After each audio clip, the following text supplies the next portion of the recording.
শিশু রামিসার বড় বোনের দায়িত্ব নিলেন প্রধানমন্ত্রী, দ্রুত বিচারের আশ্বাস।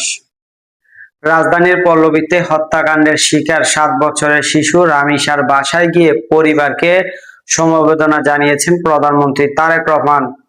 এই সময় রামিসার বড় বোনের ভবিষ্যতের দায়িত্ব নিলেন তিনি। বৃহস্পতিবার 21শে মে রাত 10টার দিকে রাজধানীর মিরপুর 11 নম্বরের বাসায় পৌঁছেছেন তিনি। এই সময় উপস্থিত ছিলেন স্বরাষ্ট্রমন্ত্রী সালাউদ্দিন আহমেদ, আইনমন্ত্রী মোহাম্মদ আসাদুজ্জামান, যুব ও ক্রীড়া প্রতিমন্ত্রী আমিনুল হক সহ অনেকে।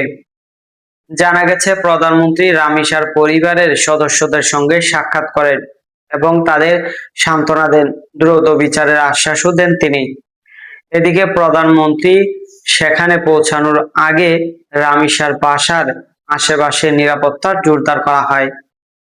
এ ঘটনায় একজন প্রধানমন্ত্রী যেখানে একজন সন্তানহারা বাবার কাছে সমবেদনা জানাতে গিয়েছে, অবশ্যই নিতান্তই এটি একটি ভালো এবং গুরুত্বের বিষয়।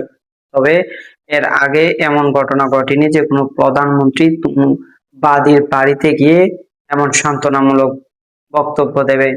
এই ঘটনায় আমরা সাধুবাদ জানাই। অবশ্যই কমেন্টে জানাবেন আপনারাও। দর্শক, সাবস্ক্রাইব করবেন, লাইক করবেন, শেয়ার করবেন, কমেন্ট করতে ভুলবেন না।